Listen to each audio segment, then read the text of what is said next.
Ladies and gentlemen, welcome aboard the Wright Flyer. This is your captain, Randy Wright speaking, and as always, I'm joined on our state-of-the-art radio program by my first officer, Jeremy Grapenton.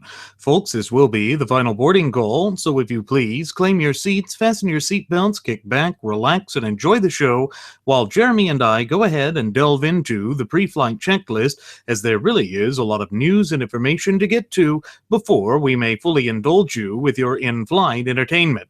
Well, folks, on tonight's program, we're going to delve into one of the most underrated electoral processes that ever occurred in all of our relatively brief yet illustrious history, because we're going to go back to the election of the 11th president, James Knox Polk. Now, I'm sure some of you are scratching your head, wondering exactly how this would correlate with the current presidential election cycle, or the debacle that is the current election cycle that is still unfurling before our very eyes. Well, while each of these election cycles is wholly unique unto itself and has its own unique characteristics, it is still shocking to see some of the similarities that have occurred throughout the annals of American history with respect to the 1844 election. Now, what is it about James Knox Polk that I have always found so alluring? It's not just the fact that he was the president that brought in the reannexation of Texas into the Union, even though that is a major thing, as I am a proud Texan. It's more along the lines of what his philosophy was at a time when that philosophy had been under assault from the prior presidencies of Andrew Jackson. And the amazing thing about Polk was, not only did he expand the territorial jurisdiction of the United States by incorporating new states by more than 1 million square miles, he also said that he would do only what he would do and that he would only seek one term. He did everything that he proclaimed that he would do, all of the things that he promised he would do, and he did not seek re-election. But the major thing about him is that he stuck with the Constitution. He went back to this idea of, hey, we need strict adherence to the fundamental tenets and the natural law tenets that underpin the United States Constitution. That is something that is sorely needed, just as it was sorely needed then. It's sorely needed now. Well, that's what a lot of folks don't truly understand what's going on. You know, they're more willing to latch on to somebody because he's flamboyant, he's this, he's that, he's, not politically correct, although he is politically correct because of the stances that he's waffled on. He's always waffling back and forth, this and that. What folks don't seem to understand is, without the Constitution, our shared Constitution, we have nothing. We don't have a form of government. We do not have freedoms. We do not have liberties, because there is no rule of law to sustain them. And that's what the Constitution is. It is the supreme law of the land. Article 6, Clause 2. And keep your eyes open for that, folks, because there was a phrase, a mantra, so to speak, that was utilized during Polk's, 1844 campaign? Yes. I think is what it was. It was 54 and 40, or fight. Well, we're going to adopt that, except we're going to have it as Article 6, Clause 2, or fight. Because, see, to us, it's either the Constitution or we're going to fight. You either adhere to it or we're going to fight. That's just the way it is. You know, an amazing thing about it is that at the millercenter.org, a great site for finding information about prior presidencies and their administrations, they said that nowadays historians tend to look at Polk as a somewhat of a disappointing president, that he is not a great president because of one missed type of opportunity. They claim that he failed to understand the depth of popular emotion over the westward expansion of the South's peculiar institution, meaning slavery, again, trying to foist modern principles and characteristics and mores onto that peculiar or particular period in time. And he says, or the history people have said, that this failure on his part left the issue of slavery unaddressed and thus unresolved at the end of his term in 1849. But here's the thing, folks. He allowed there to be a balance with bringing Texas in. He also wanted to bring in Oregon as a free state. And so that was all about maintaining the delicate balance that existed. That was the main concern that the Northerners and the Southerners felt at the time, because it was this sort of really divisive political aspect within society itself. They thought that the planters' way of life was being challenged and under threat.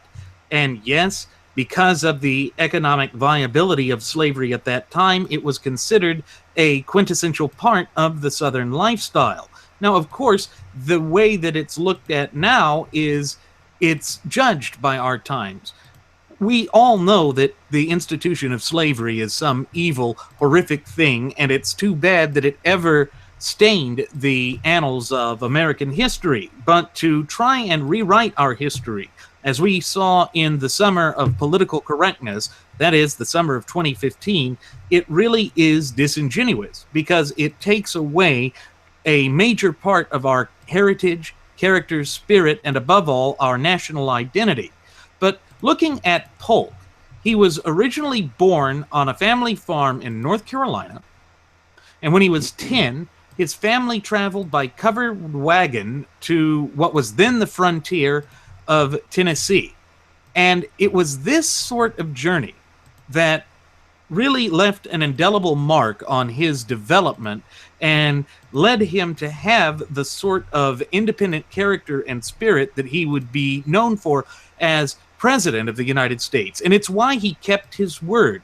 He was a man of firm personal principles. Now, is that not a phrase, Jeremy, that you and I have oftentimes reiterated on past episodes of Radio Aviation Excellence, The Wright Flyer? That we cannot sell out our principles, and that we must be people of firm personal principles. Absolutely. And again, this goes back to what I was saying about Article 6, Clause 2, or fight. Because our principles, our values that are rooted in the Constitution, if we don't have the Constitution, if there's no strict construction and adherence to the Constitution, then we don't have any morals or principles. They become kind of stranded in limbo, so to speak. If we don't have a rule of law to enforce our liberties, and a lot of folks don't seem to quite understand what I mean by the rule of law, or the law actually enforcing your freedoms or liberties. The laws are there to prohibit people from having their rights violated. That's what they're for. Those are the laws are the consequences and the measures in which we gauge on how people's rights are violated. And if we don't have that, then we don't know what our rights are. We don't know what our values are, what our principles are. There has to be a measuring stick for that. And that's what the Constitution is. It is the supreme law. It is the foundational premise of our legal system. And all laws are to be made in accordance of it, or in pursuance of the Constitution, meaning to follow the Constitution. And again, this is really what bothers me. And Randy, I shared a little bit of the conversation I was having on social media, Facebook earlier. This individual, served honorably, the United States in the military, and I have nothing but the utmost respect for him for that. But I always bring up the question, and I pose the question to him: if you took an oath to uphold, protect, and defend the United States Constitution against all enemies, both foreign and domestic, and then you turn around and you're supporting an individual who has no constitutional principles whatsoever and sees no value in the Constitution, how are you abiding by your oath? To me, you're not. It's like you don't care for your oath. To me, an oath is something that once you speak it, it stays with you until your dying breath. But that's just me. And it makes sense because you have to value the Constitution. Again, it's the only thing in this once thriving and flourishing representative republic of ours that we are called to swear allegiance upon. And that's a problem because, as we recall throughout the primary season, there were numerous reports of Donald J. Trump requiring his followers and his acolytes to swear an oath of allegiance to him, to vote for him, to swear unto him that they would vote for him. Mm-hmm. That violates the sacred principles that are outlined in the four corners of our shared Constitution. But as you know, we are fast approaching the convention that's in Ohio. That's not that far away. And there's something to be said about how Donald Trump still hasn't really reached the 1249, is it? I believe, or 1247. 1237. Number of delegates. It means that we're going to be in a contested convention at this point. I'm almost certain of it. I don't think he can get the full number unless California, but even then, it's still going to be a tricky convention. When we look back at the Baltimore, Maryland delegate and convention count of May of 1844, no one really thought of what would be the eventual outcome. They thought that former President Martin Van Buren was leading with a clear majority of delegates pledged to him on the first ballot. Chops. Yeah, old mutton chops. But he went out and he committed political suicide. He took a position that was inconsistent with everything else that the Democrats at that time were standing for. And that was to oppose the annexation of Texas. He staunchly opposed it, and that really was committing political suicide. And we see that there was a lot of political divisiveness that was occurring within the arena of American politics at that time, particularly with respect to Henry Clay, that was the Whig candidate. Mm-hmm. And we see that all of these people, other than James K. Polk, were swimming in corruption. They were playing a very nasty game. They got into ad hominem attacks, flinging the proverbial mud at one another, and it really played out as the most nasty campaign since 1800. And so you see, folks, we're sort of in a cycle. 1800, 1844, 1860, all the way up to Calvin Coolidge in 1924 to now. These were very heated, contentious, and unexpected elections. Mm-hmm. You know, it also gives a precursor to potential elections that will happen in the future. Of course. History is cyclical, just like everything else in life. It's cyclical. Whether you have the instance with John Adams, Aaron Burr, Pinckney, and Thomas Jefferson, or with Henry Clay and James K. Polk, Martin Van Buren, you know that there's a lot of similarities between those two campaigns and this campaign that we're in now. You can almost take the players of today, the top two players of the parties, and we'll just talk about the Republican Party, and transpose them. Ted Cruz would be James K. Polk, and Donald Trump would be Henry Clay. Martin Van Buren, Mr. Mutton Chops himself. What's that? Mitt Romney. Yeah, Mitt Romney.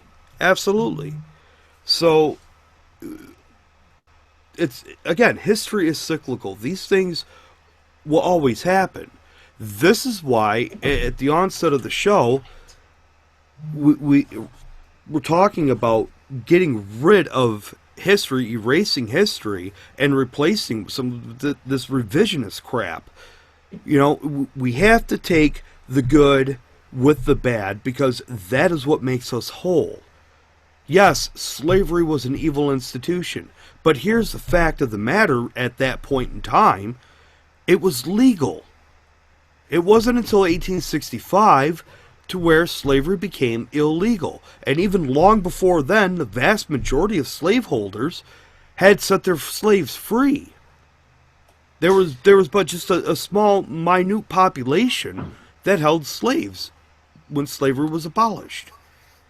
You know, the amazing thing about it is, as I spoke on yesterday's Solo Flight Special Edition about moral relativism, and then the one before that on that cancerous doctrine of political correctness, all of this ties in together with the sort of historical revisionism that is being thrust upon us by those nefarious Fabian socialists who are just hell-bent on tearing this nation apart at the seams. And what they're trying to do is rewrite our history so that it's then easier to make us more docile, to make us more emotive as opposed to logical, and to ensure that we don't have a fluent and working knowledge and understanding of our shared Constitution, and thereby our fundamental and inalienable rights as well, all to rewrite our system of government.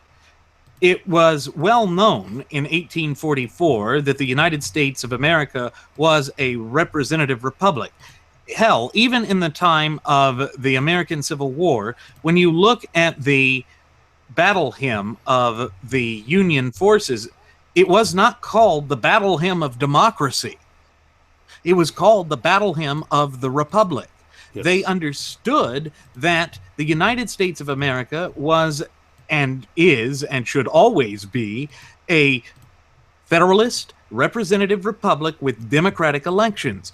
But we see that over time, these nefarious Fabian socialists, who are alien and foreign to all that we hold near and dear in this once thriving republic of ours, have willy-nilly and loosely thrown out the term democracy. In fact, since the closing or the cessation of hostilities of the American Civil War, we see that all of a sudden the nation begins to be referred to as a democracy, when in fact nothing could be further from the truth.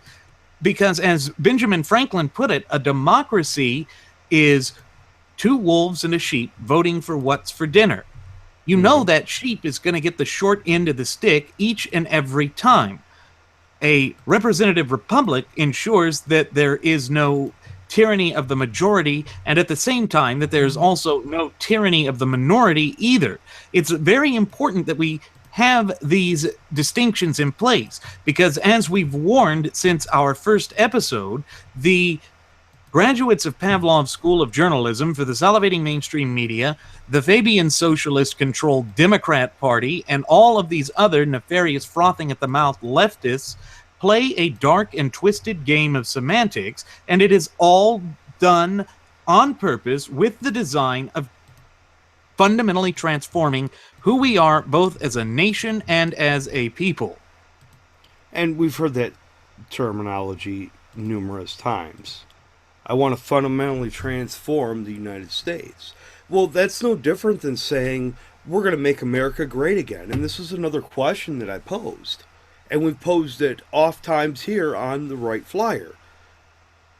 If America has to be made great again, wouldn't that suggest or be indicative of it ceasing to being great? For it to stop being great?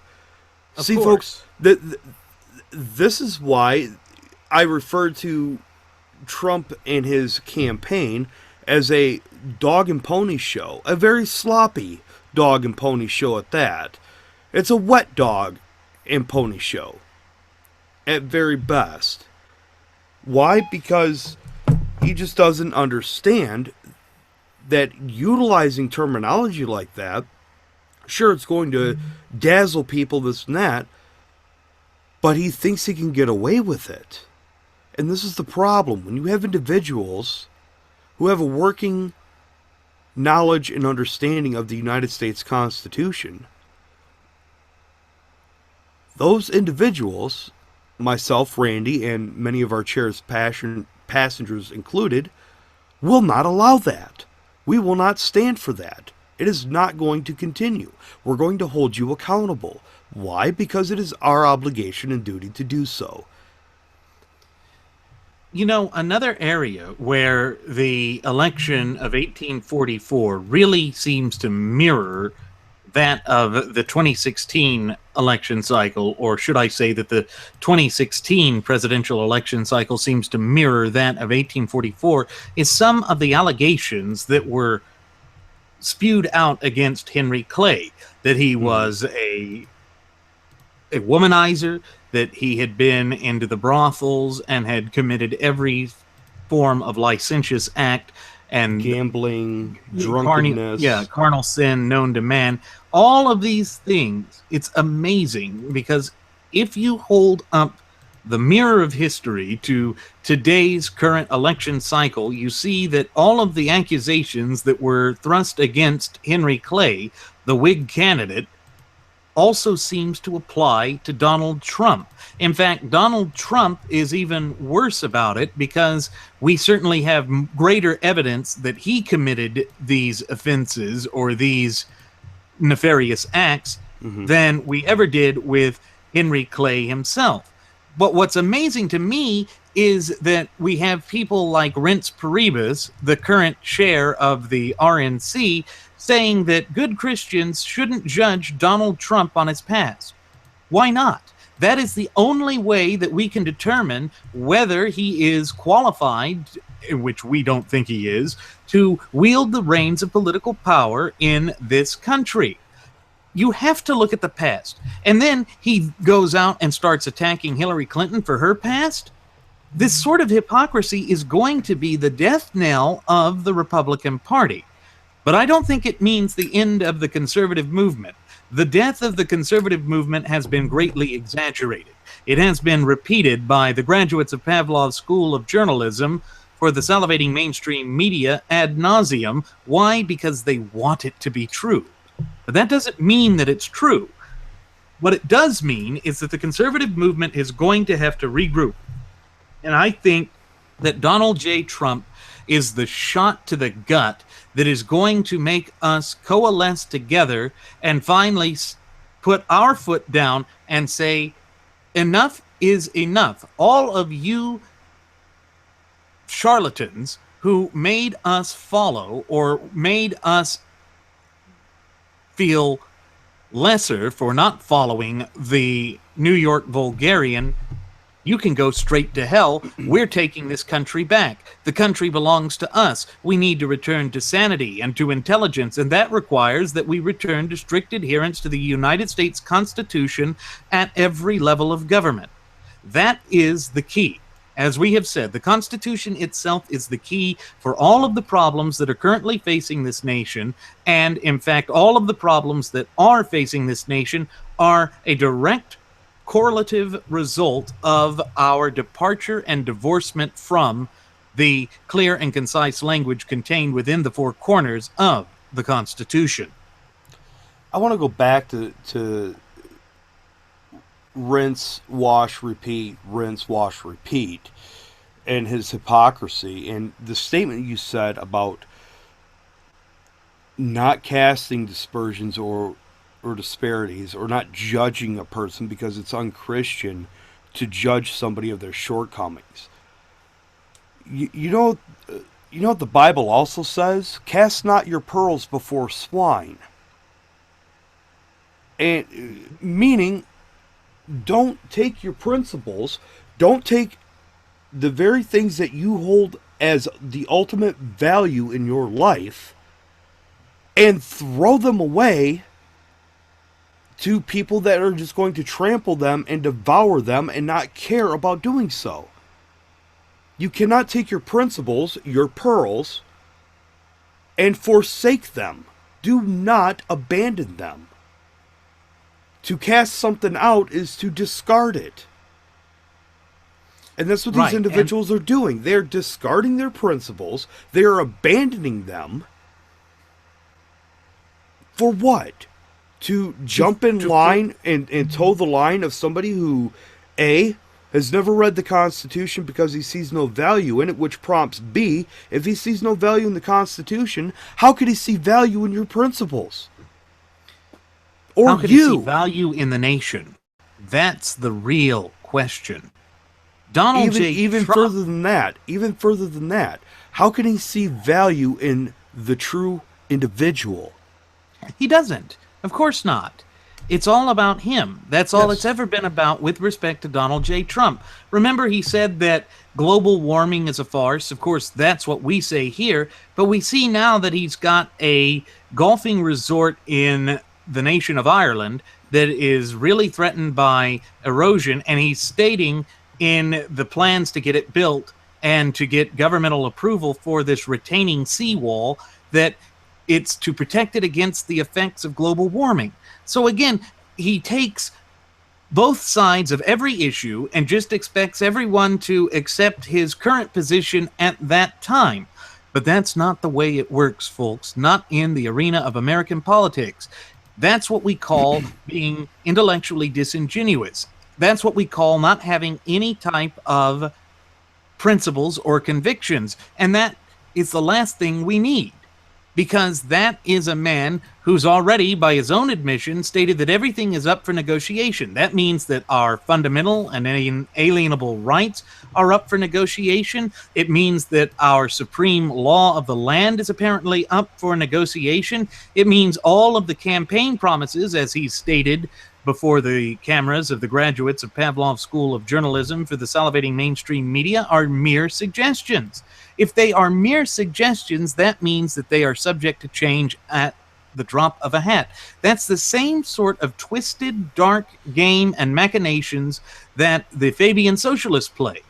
Why do we want to entrust the reins of political power, or even the reins of a particular political party, to someone who has no morality, someone who has no sense of true honor or character? Remember, with our founding fathers, sacred honor was the thing that they valued the most. When they put things at risk, it was their wealth, their treasure, their life, but above all, it was their what?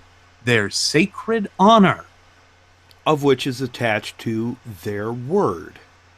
Yes. Now, it's interesting how all this plays, because Donald Trump even said it himself. Oh, I'm capable of changing to whatever I need to be in order to get things done. So even his own existence by that line is just a mere suggestion. It's all it is. Donald Trump is nothing more than a mere suggestion that has been personified. That's it. He's not a great leader. He's not a winner. He's not going to do anything that he says he's going to do. Why? Because he doesn't want to. He wants people to believe that he will, because he thinks this is a popularity contest of one of the stupid beauty pageants that he runs and owns, because that's all his life revolves around. Materialistic crap. Popularity in the eyes of the people. He's more interested in being fat and happy, panem et circenses, and manipulating people, rather than taking charge and putting himself last and doing this for the betterment, or doing this for something greater than himself. See, this is the problem. He can't do that because Donald Trump thinks that there is nobody greater than him. He's even said it. I'm a winner. I don't lose. That means if he doesn't lose, that means nobody else can beat him. Meaning he is better than everybody else. Well, think about what he said with respect to if he were to lose the election. He said it would be a colossal waste of time and money. Notice he didn't say that it would be bad for the American people.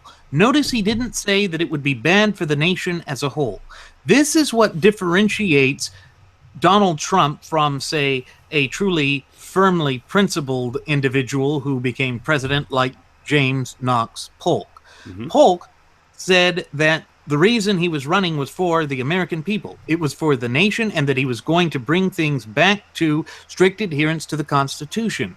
You see, folks, what it comes down to is when we are looking for a leader in this country, when we are looking for a candidate to vie for the highest office in the land, it needs to be someone who understands what the Constitution says and realizes that the true ultimate wielders of popular sovereignty by the very design of our country is none other than we the people.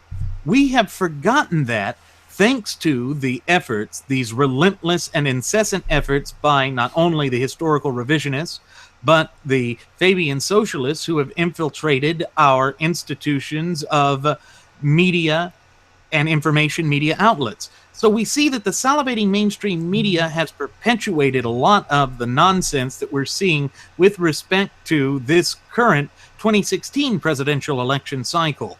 This was not something that Polk had to deal with at the time. The publications that existed during that time clearly stated who they were supporting, why they were supporting them, and that allowed the public to be more proactive in determining whether they believed that a candidate was qualified to wield the reins of political power or not.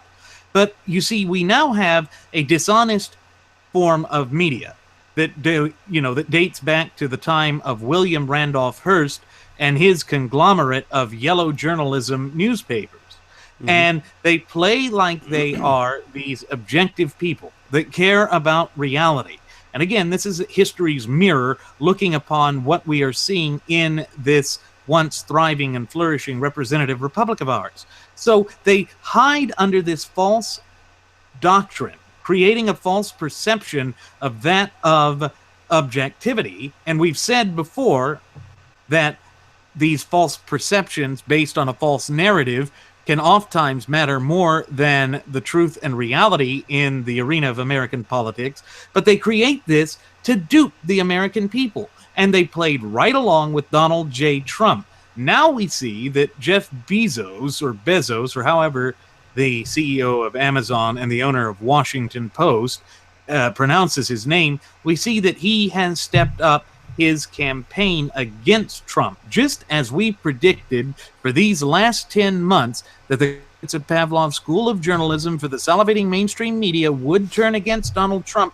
That has already begun, and he's already started whining about it. But really, the question that should be asked, why weren't they doing this from the beginning? Of course, I think we all know the answer to that question. Here's another reflection of history in the proverbial mirror here. And I'm going to work this backwards.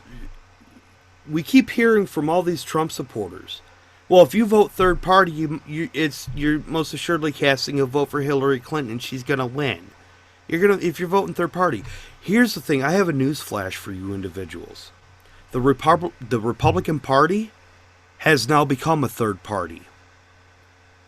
Donald J. Trump has hijacked the Republican Party and made it a third party, much like what Abraham Lincoln did with the Whig Party and turned the Republican Party into a third party. History is repeating itself yet again, because at that point in time, back then, it was the Republican Democratic Party, and it was the Whigs. Democratic Republican. Democratic Republican and the Whigs. Well, the Whigs caused the division between the Democrat and Republicans, thus creating the Republican Party as a third party. This is kind of working backwards here. See, the Republican Party has now been hijacked.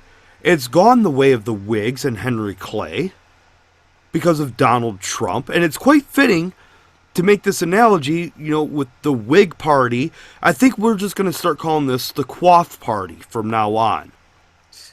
Because I guarantee you, the original Republican Party, even though it came into formation under Lincoln, it was actually transposed or transcended above and beyond what Lincoln had tried to do. It was actually made better than what it was under Lincoln. And now Trump has reversed it. So he doesn't want the conservative help. He doesn't need the conservatives. Guess what? You cannot get elected without the conservative base. Otherwise, you are a third party. The GOP Republican Party is now a defunct third party. Period. That's how it works. You know, there's something else that we can say from history's mirror here.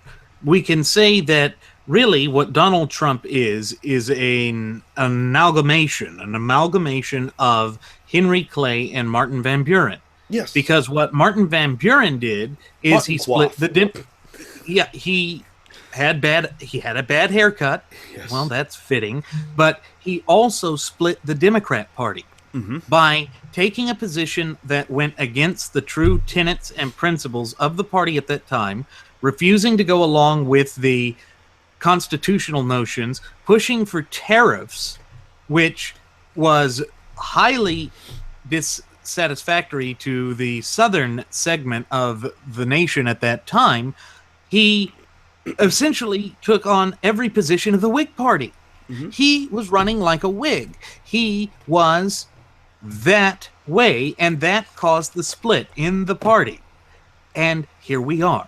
We see that Donald Trump is representing that same type of thing. He's committing political suicide by saying that he doesn't need the conservatives in the party. It's just like how Martin Van Buren committed political suicide by saying, I'm not going to support the annexation of Texas, which was very popular at that time.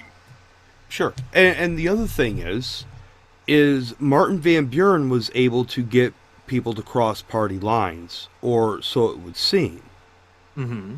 Okay, people in the North actually, supported him a little bit more than the people in the South, so on and so forth. So he would actually win delegates and get voters, persuade people to vote for him. Isn't that what Trump is claiming to do as well? He's saying that all these people are crossing over to support him. Bringing a fresh blood into the Republican Party. Right. From which party? The Democrat Party. And remember what he said with respect to that he didn't need nor does he want the support of principal constitutional conservatives. Yeah. It's that he could bring in the disillusioned supporters of Bernie Sanders. Now, what I find so laughable about that claim is he not the direct personification of everything that the Sanderistas hate? That is, that he is a billionaire who only cares about himself, that has screwed people out of their paychecks throughout his long history of rather seedy business dealings. All of these things play out, and it is something you cannot ignore.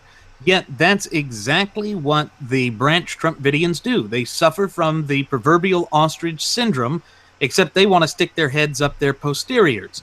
I'm sorry to get crass, folks, but literally when you try and show them everything about Trump that is going to be problematic, particularly with respect to the graduates of Pavlov's School of Journalism for the salivating mainstream media and the way that they're going to portray him in their propagandistic agenda, it is going to stick. But they don't want to acknowledge it. They want to pretend as though it doesn't exist at all. And that is something that we have brought up oft times on past episodes of Radio Aviation Excellence, the Wright Flyer. This is why we have been warning about the quaff waffle for 10 months straight now. And the Branch Trumpidians are the syrup on top of all of this. They are the ones that are perpetuating all of these problems because of their lack of willingness to acquiesce and acknowledge the absolute truth. Now, here's another thing. And I think I figured out what the linchpin was with the Bernie Sanders supporters. What it is they're so upset that Trump University failed, so they're crossing over to vote for Trump in order to reinvigorate and revive Trump University and make it free. And that way, that's their way of getting revenge on Donald Trump, the billionaire, the 1%er, so to speak. Maybe, just maybe, I don't know. I think I'm going to shoot a quaff pedo into that. Yeah. The reason I'm going to do that is Donald Trump would never make it free. Never, never, never. Donald Trump never makes things free. Sure. He's And always that's about profit. Remember his closing speech after the New Hampshire primaries? It was all about greed, greed, greed. I love money, and we're going to be greedy, and we're going to win everything. Rah, rah, rah, rah, rah. I got bad hair. I built a tower. I've got smally hands. Yeah. but that coif pedo is what It's got a hairnet on. It's got one of those swimming caps on, so it's waterproof. Sure, and there's less resistance while it's going through the water and everything. But see, this is the issue with that is very simple. Bernie Sanders supporters aren't smart enough to figure that out. You see, because they're not even going to pay attention. They're not even going to think of that. This is how disillusioned and starstruck they are, assuming that they are actually going to cross over and vote for him, because they're not going to cross over. They're going to go for the most socialist candidate. Absolutely. And this is the thing. This is what people fail to realize yet again. During the primaries, all of the open primaries, that means that they didn't have to belong to any particular party.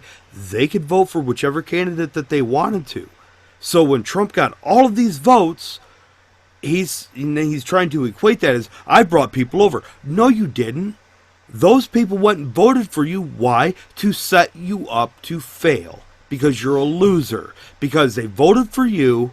Because if you're the nominee, and as it plays out now, since Ted Cruz has suspended his campaign, you're the presumptive nominee. That's what they wanted. Why? Because I do think he is a bit presumptuous. Well, he is presumptuous. He's a presumptive nominee. But this is exactly what they wanted. See, their little tactics that they pulled out of Cloward and Piven, Goebbels, even Sun Tzu's Art of War, worked for them. They set you up so that you could lose. Why? Because they know you have no chance in hell of beating Hillary Clinton. They don't want Ted Cruz in there. They're scared to death of him because they know it would be the end of their political movement. You, on the other hand, they have a chance of embracing you or giving you the perception that they're going to embrace you so that you'll do what they want them to do. And he's even said that he would go out and become an establishment type once he wins. But there's something else with history's mirror that I want to shine it on and have the reflection point to a more recent election cycle. And I know that we've mentioned this on past episodes, but I think it bears repeating again here. What you described there with respect to the Democrats crossing over in these various open primaries in order to select the weakest Republican candidate to be the nominee to face whatever Fabian socialist that they prop up, and of course it looks like, without a doubt, it's going to be Hillary Rotten Clinton. It goes back to 2008. Turn back the annals of history here in the United States back to the election cycle of 2008. What was it that conservative pundit Rush Limbaugh told people to do? He told Republicans in open primary states to cross over and vote for Barack Hussein Obama in the open primary states so that he would be the nominee for the Democrat Party. Why? Because he made this assumption that Obama would be the least electable candidate. The problem is that the gutless opposition party, or GOP, went out and chose the weakest GOP candidate. And on top of that, people underestimated the way that Democrats were also being completely taken over at that time by the frothing of the mouth Fabian socialists who are hell-bent on the destruction of this country. Hillary Clinton's having to go outside of her comfort zone. She's having to go further to the left than what she would ordinarily do. Why? Because of this frothing at the mouth element of the Fabian socialists that have taken over the Democrat Party. But Rush's so-called Operation Chaos is where these little Democratic turd muffins got the idea to cross over in these open primary states. I'm sure that there were dead Democratic voters that climbed out of the grave to cross over and vote for him to be the weakest candidate. We certainly saw a lot of strange things happening in the Silver State of Nevada's caucus voting. Remember how there were those people wearing Trump regalia as they were counting the votes? That sort of stuff needs to come to the forefront. Why was that not discussed more? Again, it goes down to the fact that the narrative of the graduates of Pavlov's School of Journalism for the salivating mainstream media was from the very get-go of this election cycle to get Trump as the nominee for the gutless opposition party. There really is no other way to cut that. There is no way to sugarcoat this or to candy coat this.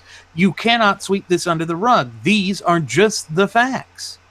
And it just goes to show how evil the Democratic Party is and what lengths they'll go to. See, they took an idea like Operation Chaos from Rush Limbaugh, and when it failed for the Republican Party, they took it under its wing, they redeveloped it, and then they implemented it with ease, without fail. Yeah, they turned it into a political mechanism, something that they could use time and again, all part of their corruption. Yes, and this is what they are taught to do. This goes all the way back from the inception of the Fabians. All the way back. This is one of their protocols. This is one of their principles. This is where Joseph Goebbels got the idea for black propaganda versus white propaganda. And no, it has nothing to do with anybody's color of their skin. We've discussed what that is before. The point is, that's exactly what they did. They took a tactic and a strategy that failed initially 8 years ago, and they sat on it. They kept it dormant. Because and this is part of the problem with the GOP establishment. They're not willing to go to those lengths. They're not willing to do the necessary things in order to get things done the way they should be done in accordance to the Constitution.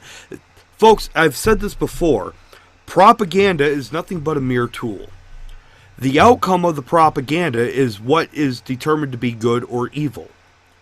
Propaganda in and of itself is not evil. It cannot be evil, cannot be possessive of evil. It is the after effect. It is the results of that propaganda and how it's utilized. That's where the evil or the good comes from.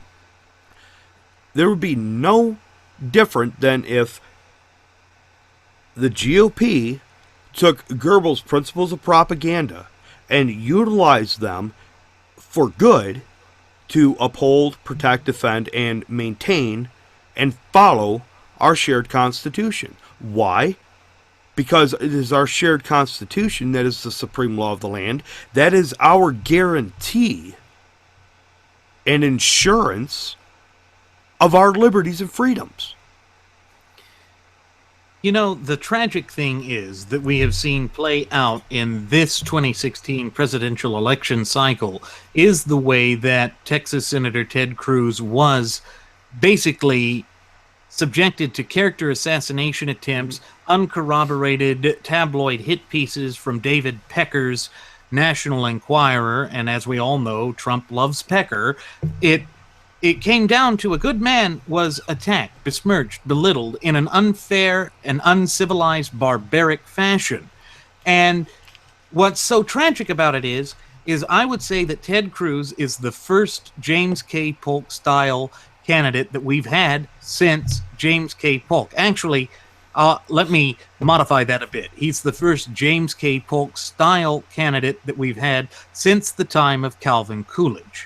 Because I was just going to say, wrap up a little bit of Calvin Coolidge in him, and that's Ted you've Cruz. got the perfect combination. Yes. You've got somebody who's going to do exactly what he said he was going to do. He has always stood up for the Constitution. In fact, he's argued in front of the United States Supreme Court more times than any other licensed Texas attorney, and won defending our rights more time than any other attorney. And he did it at a very young age. But now we see that the branch Trumpidians try and say that that is meaningless, that that is not real world experience. What, running a brothel is? What, running a stupid hotel is? How about lying about the Bonwit Teller building, which is now where the Trump Tower stands, saying that he would preserve all of those Art Deco statues that were on that building that were considered to be a quintessential part of the New York skyline, landmarks of Manhattan or New York City itself. He lied about it so that he could get permission to build, and then when he saw what the cost would be, he just went out and demolished it. Again, this is why we have to look into his past, because you see there is an undeniable pattern of dishonesty with respect to Donald Trump. And the fact that he used alter egos like John Barron and John Miller, it again shows that he really goes to extraordinary lengths to hide who he really is. And if he's trying to hide something, it means that he is not looking out for anyone's interests other than his own. That does not work for the highest office in the land, particularly after these disastrous 2 terms of the Barack Hussein Obama regime. Because if you think about it, what Obama has done is to fundamentally transform the highest office in the land, to divorce it from the proper scope and application of its power and authority within the confines of the Constitution. Now, granted, he is not the first to do this, but he has certainly exponentially expedited the process and has made it completely unrecognizable as to what it was. I don't think our founding fathers would recognize this form of government that we have right now, because it does not coalesce with and it does not align with the representative republic that they created over 230 years ago. I want to take a step back real quick and talk about the Supreme Court.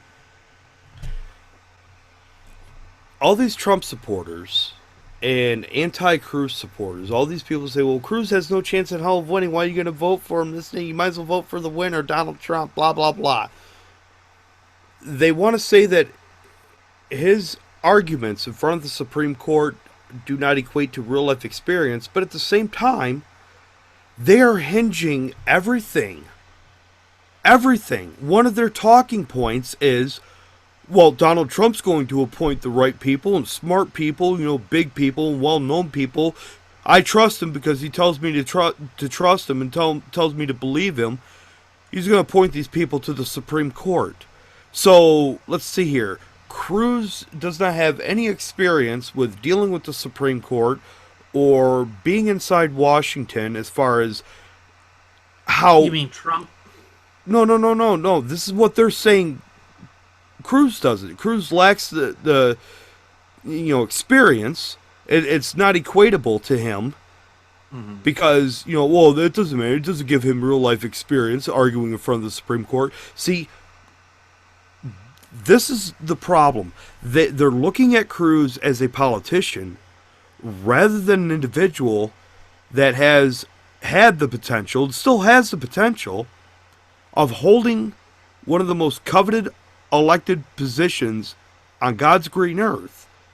And being that individual would turn the authority back over to the people. Because in that sense, he'd be like George Washington. Because remember, George Washington refused to run for that 3rd term? Yes, and what it equates to is they're perfectly fine with that. They're attacking him because they say he doesn't have experience, he doesn't have this, he doesn't have that, but yet they're doing it because they're lumping him in and making a blanket generalization about him. Well, he's a politician. We're fed up with politicians. Well, Donald Trump's a politician. Donald Trump has been a politician ever since he was an itch in his daddy's pants. It just became solidified when his daddy handed him that $1 million or whatever it was, and he started buying people off. When he started donating to their campaigns, greasing the palms to get things done that he wanted done. He came right out and admitted, yeah, I gave money to all these people. That makes you a politician. At the very least, it makes you a lobbyist, and lobbyists are worse than politicians. It makes him corrupt. And that's Yes. part of the problem. You see, all of these people who are the branch Trumpidians say that they're sick and tired of crony capitalism. They're sick and tired of all of the corruption that is, yes, without a doubt, plaguing our institutions of government. We're mad about that stuff too. But why would you then go out and support the man who propped that system up for the longest amount of time? Looking again at history's mirror, we see that Donald Trump, as late as 2012, was saying that Mitt Romney's plan of just enforcing the immigration laws that are already on the books, thereby causing self-deportation, was mean-spirited and cruel. But no, well, he's changed. Don't you believe that people change? No, I don't believe that he's changed overnight. I don't believe he's changed when he continues to waffle on his positions. I don't believe that he is who he claims to be, particularly when he has used alter egos in the past in order to twist some business narrative in order to make it fit his best interests. And that shows that he's willing to go to any length to lie, cheat, steal, obfuscate the truth, and attack people to ensure his own self-gratification. Is that really what we want to do? I thought we suffered through enough of that under these disastrous 2 terms of the Barack Hussein Obama regime. But I guess the branch Trumpidians are hell-bent on throwing us back into a 3rd term of Barack Hussein Obama. Well, congratulations, folks, to those of you who are the branch Trumpidians. You brought this on yourself. Do not blame us when he falls to defeat, because, after all, you guys said that he was so brilliant, that he's this great master negotiator, and he said he doesn't need, nor does he want, our help. So don't come crying to us when he falls to inevitable defeat, because you'll have to admit that he was wrong. Oh, that's going to break your little quaffly hearts, isn't it? Get over it. Yeah, well, I'm at the point now, Randy, to where it's... I've come to the realization that you can't talk to these individuals. You just can't do it. You can talk all you want. You might as well go stand in front of a brick wall and talk your little lips off, because 2 things. Number one, at least the brick wall listens. At least the brick wall listens. But the thing is, these folks don't even care. Again, this goes back to them willfully abandoning their principles. That's assuming they had principles to begin with. Well, and this is, I'm right heading down that road. Because, see, Trump always change. He's the quaff waffler. He's every in any given moment of any day, he will change what his stance is. He will absolutely change it. And it begs the question of not only him, but also of his supporters. You and I know many of his supporters as mutual acquaintances through online activities and, you know, social media and so on and so forth. And many of them have always said, yeah, you know, Constitution, you know, right on, brother. You know, we're right there with you. Yeah, the Constitution can't be violated. But now they're willing to support somebody who sees no value in the Constitution. So that makes me ask the question, not only of Trump now, but also of his supporters, were you lying then, or are you lying now? Or have they always been lying? Or have they always been lying? See,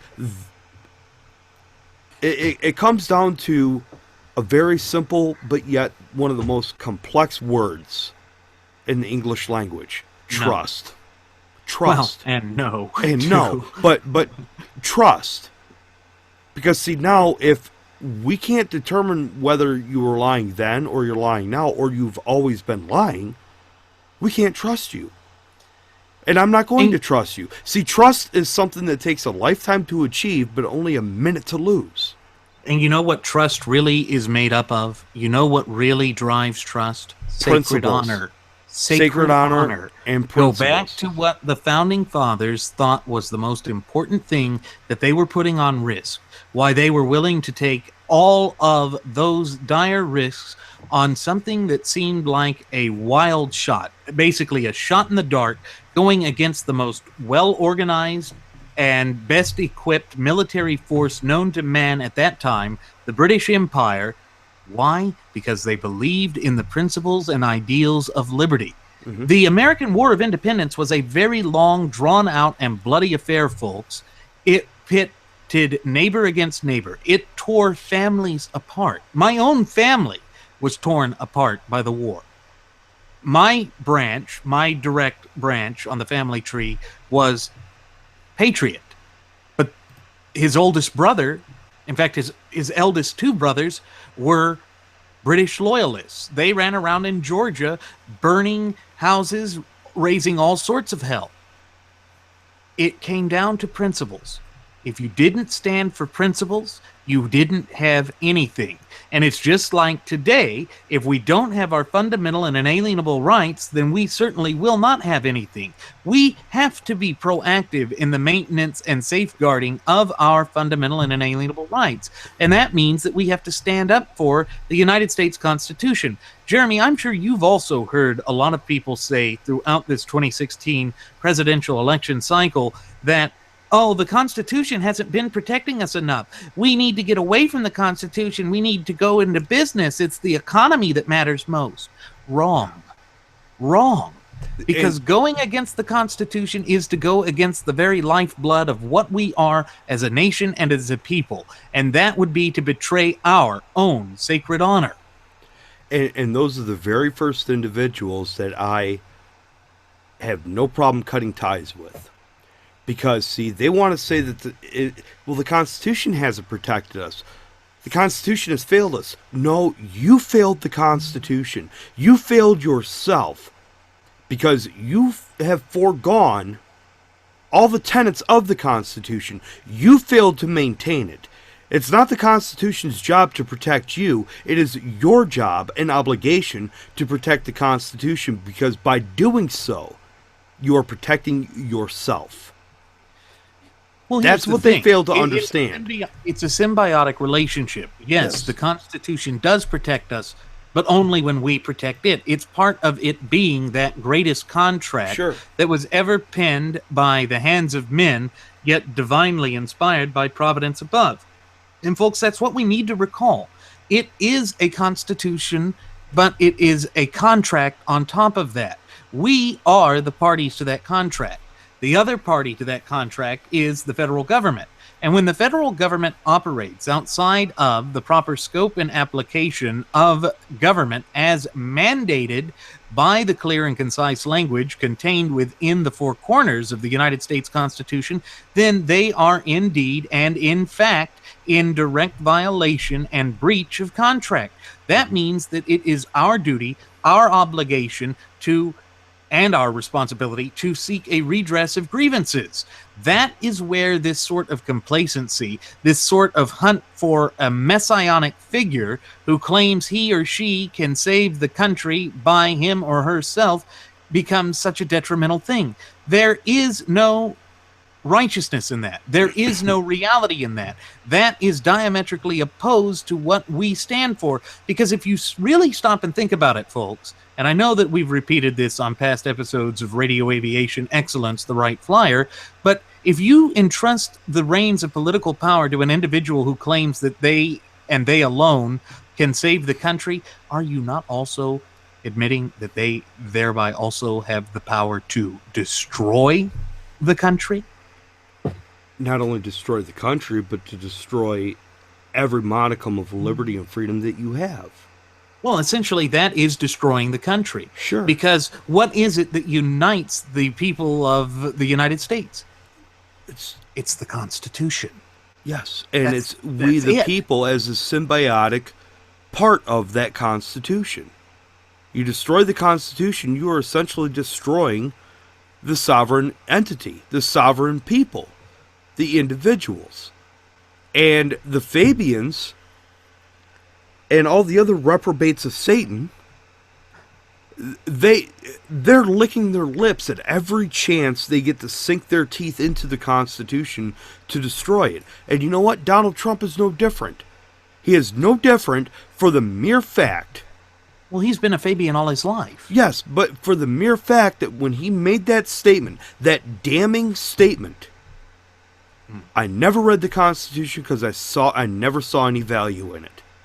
That in and of itself, folks, right there, should have been the end of his political campaign for presidency. Right there. Because if he sees no value in the Constitution, he sees no value in you as a sovereign individual. And it all goes down to this danger that we have with charlatans, hucksters, con artists, and snake oil salesmen. Because what you see is he really is the P.T. Barnum of our era.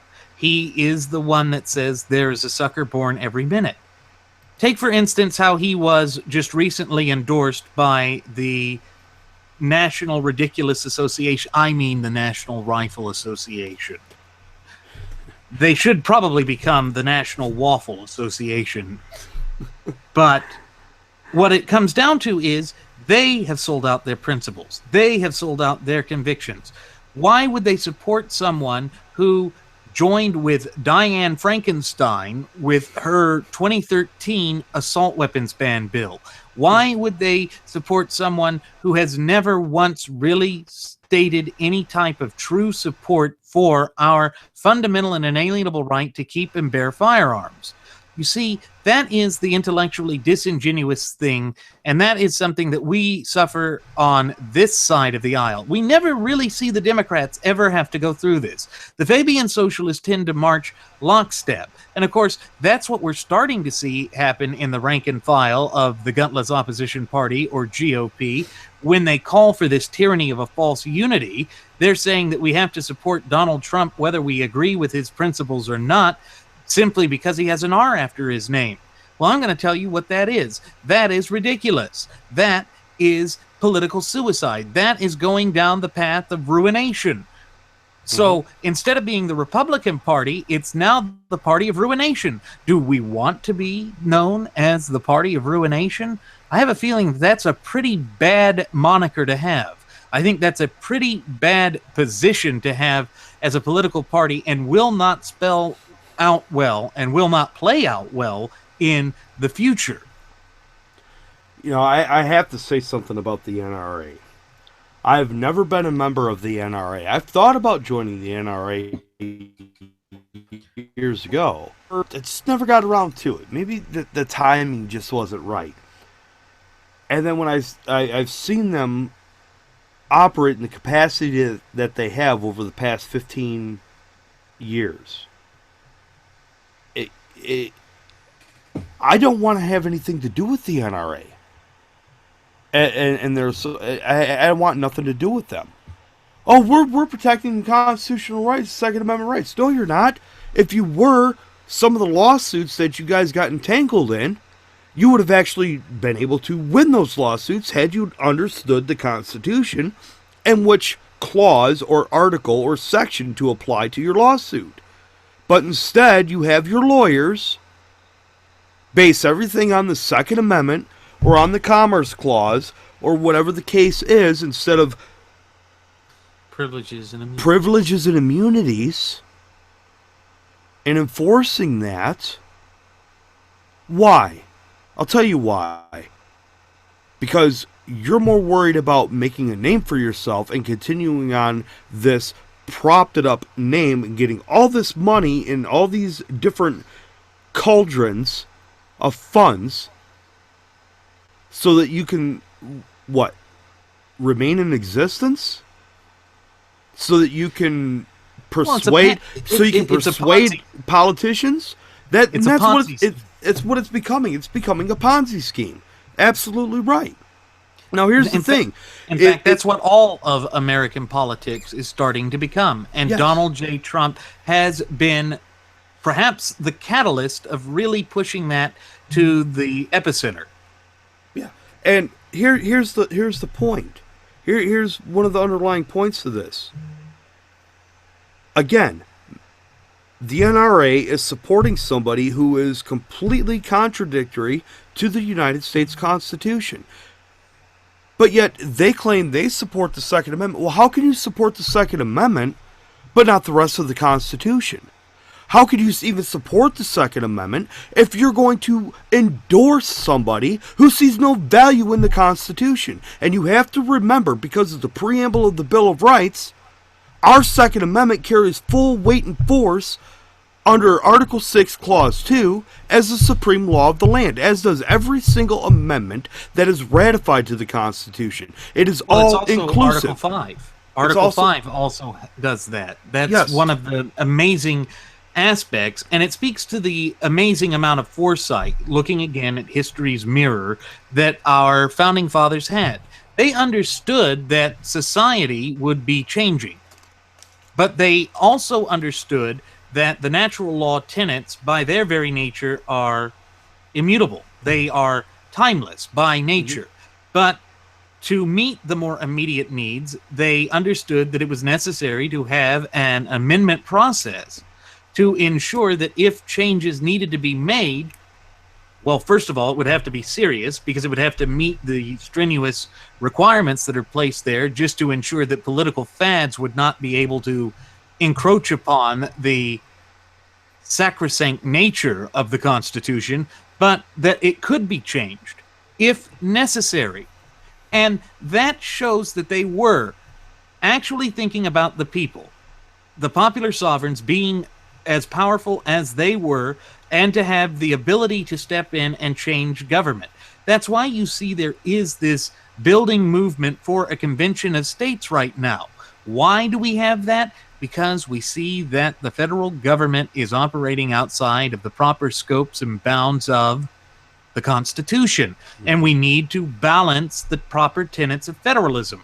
Remember, folks, that the proper tenets of federalism is the symbiotic relationship that exists between the federal government and the governments of the several states.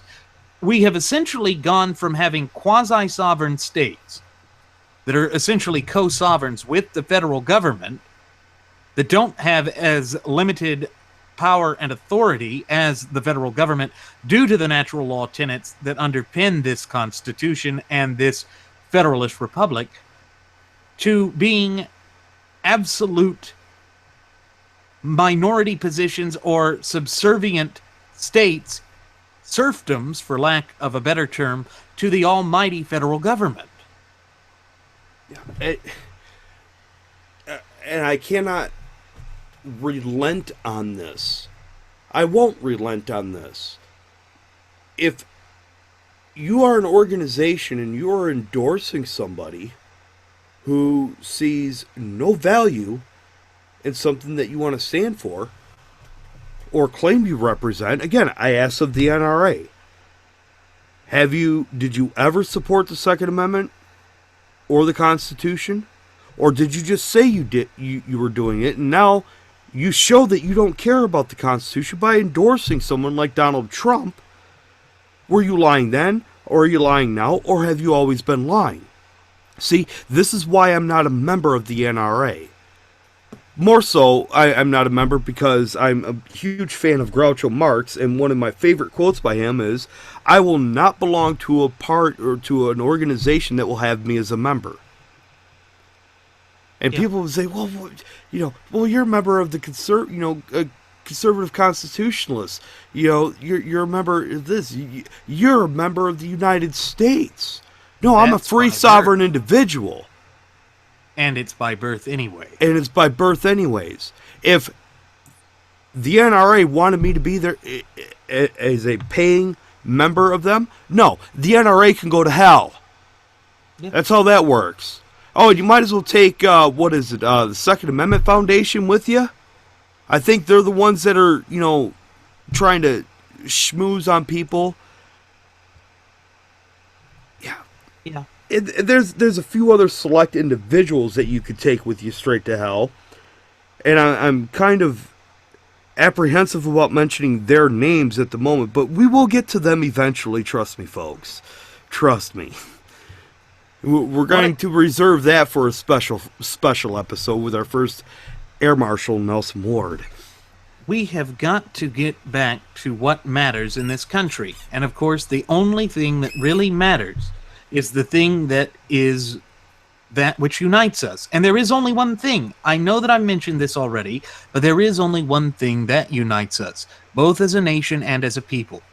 That is the United States Constitution. Folks, this is why going back to September 11th of 2015, we have always said that the United States Constitution is the key to solving all of the problems that face this once thriving and flourishing representative republic of ours. It falls squarely on our shoulders as popular sovereigns to defend this country, to return this country to a path to prosperity. Again, this is why Jeremy and I, and even our first Air Marshal Nelson Ward, have said on past episodes of Radio Aviation Excellence, the Wright Flyer, that we need to stop looking for a messianic figure.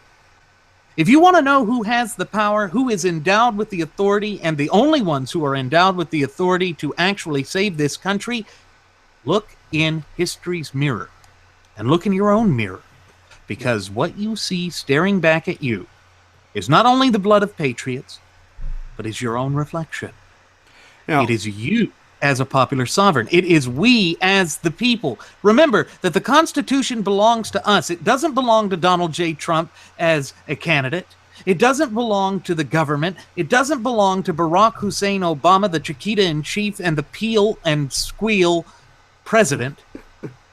It belongs to we, the people of the United States of America. And it has to belong to us. And if there's any doubt in what we're saying, it has actually been solidified. September 17th, 1787, it was solidified. The first three words of our shared Constitution are, "We the people." That right there is in writing, which, according to the Uniform Commercial Code and all these other different laws, let's get back straight to basic contract law. We are named as a party to that contract. We the people. That is ours. We the people are the ones, in order to form a more perfect union, meaning to get this country as close to humanly perfection as possible. Again, we know that perfection is not attainable on this earth, but we could strive for that greatness, for that ultimate greatness, that ultimate sovereignty. We are the ones that endowed the Constitution to ourselves. More so to our posterity, our future generations. It is perpetual. It is never ending. The tenets in this, again, this is why they are rooted in natural law. Natural law is timeless, just as our shared Constitution is timeless. There is an infinite perpetual existence there. We the people, our fellow citizens who endowed our government or empowered our government to govern us, gave our consent for them to govern us, meaning make laws that, going back to what I said at the onset of the show, our Constitution is there to do what? Have laws made to where it protects our rights and it protects us as individuals, but more so, again, like Randy said, we have to work it. We have to maintain it. We have to put in order to get out. You reap what you sow. And if you're sowing the seeds of abandonment on your principles, you are going to reap the harvest that's coming about of you losing your liberties, your freedoms, and above all, your security, because you're trading that for your principles. You're wanting security. You're wanting someone to save you, someone to do for you, to protect you. Man up and protect yourselves. It is our duty, our obligation as popular sovereigns, as beneficiaries of that contract, to ensure that the terms are protected, as Jeremy's just said there. And you also have to realize that from the natural law tenets of it, that the way that it is endowed to us and is meant to last for posterity, it is also the shortest constitution in history. It has the least amount of writing in it because it was designed to be pure of language, intent, spirit, character, and application. That all explains why it is the longest running uninterrupted constitutional document in all of world history. It is based on this idea that the natural law states that each and every one of us, as natural citizens, as popular sovereigns, are the true wielders of authority in this country. So what does that mean? It means that we delegate a certain amount of authority and power to the government so that the government can maintain the order so that we can clearly, safely, efficiently, and efficably exercise our fundamental and inalienable rights, and to ensure that those possibilities are expanded for future generations. You see, we're not just supposed to ensure that it's handed down to the next generation, we're supposed to expand the opportunities for it to be utilized so that it is even greater for the up-and-coming generations, and indeed those generations which have yet to be born. That means we are always having to work for it. And again, this also explains why we say that you can't just learn all that is in the Constitution.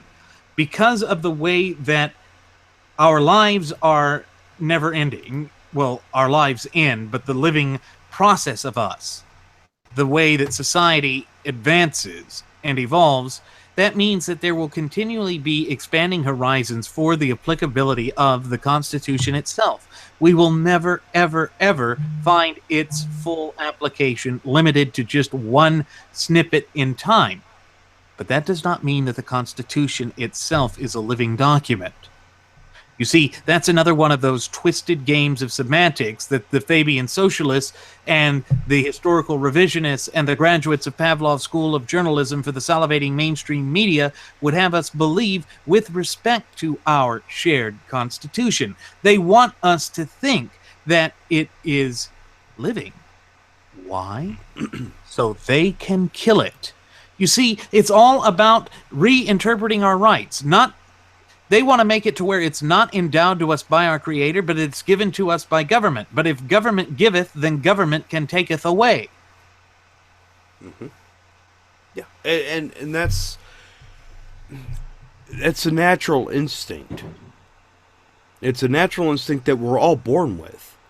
But the thing is, not all instincts are good. Not all instincts are good. You cannot act on all of your instincts. Because if you did, it would surely be the unmaking of your own existence. But the natural instinct is like, and Randy, you put it beautifully there. These individuals want us to think that it's alive because we as humans, one of our raw natural instincts is to kill. It's what we're designed to do. It's how we sustain our lives. It's how we live. Some point down the line, regardless if you do not know how to hunt or fish or do anything else, bring food home, put it on your table, other than going to a grocery store, guess what? That meat that you eat, someone has to kill it. It's human nature to want to be destructive, to kill things. Now, is it always bad to kill things? No. Again, in order to live and survive, you have to kill other animals to eat them. Unless you're some twisted eraserhead, bark-banging vegophiliac that just... You're still killing the plants. You're still killing the plants. But no, they're devoid of any souls, and they can't think, and they're just there. Uh-huh. Yeah. Well, guess what? This is for all you vegans out there. I'm going to tell you right now, no thanks needed, but I'm going to tell you, you're welcome for me protecting your food supply. Because next time Bambi wants to eat your food supply, I'll make sure that your food supply is preserved for you by killing Bambi. That's how that works. Of course. We as humans have a natural instinct to kill. This is why they want to play these twisted semantics, just like Randy said, by making the Constitution a living document. Well, guess what, folks? The only thing living within the United States Constitution, our shared Constitution, go all the way back to the first three words of it. We the people.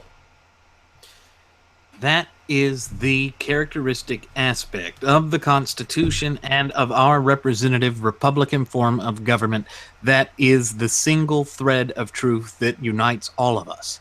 Remember, I said that there is only one thing in this nation that truly unites us as a people and as a country, and it is the United States Constitution. It all falls on the fact that that is the supreme law of the land. And again, when we look at history's mirror, and what history's mirror has shown us from the time of James K. Polk and before, we take James K. Polk to show kind of the examples that were there that make it very similar to the 2016 presidential election cycle. But you see, again, it's the forces that go back to the strict adherence to the clear and concise language contained within the four corners of the United States Constitution that do the most amount of good for this country. The best amount of good, the first good that was done for this country was the drafting and ratification of the Constitution itself. From there, it was any form of government that went to further advocate for the Constitution, to expand its powers, to ensure that its protections were safeguarded, maintained, and handed down to the next generation. That is what made James Knox Polk such a great president. He said that he would get back to the Constitution. He said he would do it in one term, and then he said he would not seek another term. And what is so refreshing about what he did is he did exactly what he said. He was a man of his word. There was no quaff-waffling with respect to him. Even though he did have a bad haircut, it was not quaff-waffling. It was not Donald J. Trump. It was not being consistently inconsistent. Why do we have to suffer through these terrible candidates? And I'll tell you why. It's because we always hear this same ridiculous, threadbare claim repeated by the graduates of Pavlov's School of Journalism for the salivating mainstream media, repeated by the Fabian socialists. Oh, we have to always vote for the lesser of two evils. Well, you see what that's gotten us? It has put us in a perpetual slide to the left as a nation, as a people, as a political party. Is this a tenable situation? Is this an acceptable situation? Can we maintain this? No. It's insanity. It's the very definition of insanity, and here's why. 2008, we were told, well, you have to support McCain because he's a Republican nominee, and, he's not as evil as Barack Obama. Now, guess what, folks? I actually voted for John McCain. And here's the thing. I had a reality check. I worked the election polls. And after it was all said and done with, I came home. I fell asleep. I was tired. I was up at 5 o'clock that morning. I didn't get home until about 11, 12 o'clock that night. I fell asleep before all the votes were counted. I woke up in the middle of the night because I had Fox News on, or whatever other news media was reporting the election results. And then when John McCain came on and said, well, now my friends, Barack Obama is this, and, I tried to be a maverick, but, I just didn't happen. When he gave his concession speech, I had the worst case of chills up my spine that I've ever encountered in my life. It was at that moment that I had regret for casting my vote for John McCain. Now that regret has gone away because I have been educated. I have been enlightened. I have been empowered by our shared Constitution so that I know now how to vet these individuals, how to gauge them and where they stand. And we have to do that We have to do that as a nation and a people. And folks, that is why we here at Radio Aviation Excellence, the Wright Flyer, have vowed to be the new resistance. We will never break away from that pledge. We will never surrender. We will never bow down. We will never capitulate to these nefarious forces that want nothing less than the complete annihilation of the United States of America as a viable and very vibrant representative republic and as a people. Now, with that said, it is time for us to begin our descent. I'm going to go ahead and send the flight attendant back with one last round of alcohol. Believe me, folks, the mirror of history won't help with the hangover. I'm sorry. I just know it won't.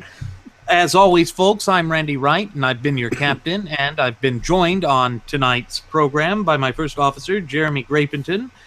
We want to thank you for choosing to fly the Wright Flyer, and we invite you to leave any questions, comments, or concerns you may have, either here on our YouTube page or on our Facebook page or our Google Plus page. And on top of this, we invite you to follow us at Twitter with the Twitter handle at Radio Aviation EX, at Radio Aviation EX, and there you will find our departure board that lists my personal Twitter account, the personal Twitter account of my first officer, Jeremy Grapington, and our Blogspot page, which includes the audio blog, which has history and mirrors all of its own. And on top of that, you can see the reflection of our Cafe Press account. Tell them a little bit about what's there. Well, folks, lots of novelties there, various different merchandise. Of course, ever coveted drinking glasses that we have, which would actually go great for something like, say, I don't know, a birthday party, perhaps. And you know this is coming, Randy. Happy birthday to you, brother. Well, I thank you. I appreciate everything that you're doing. And folks, if you want to wish your friends, relatives, your brothers in the spirit of the Constitution, sisters in the spirit of the Constitution, and you want to get them a little something extra, go ahead and check out our merchandise at the Cafe Press account. Drinking glasses are great. Our stewardess, flight attendant, she'd be more than happy to fill said drinks. Of course, she'll have to do it in a kind of subconscious type form, but it would actually be you pouring the alcohol into the glass to enjoy. But nonetheless, you will enjoy them quite well, we do believe. Well, folks, thank you again. We will see you next time. Do take care.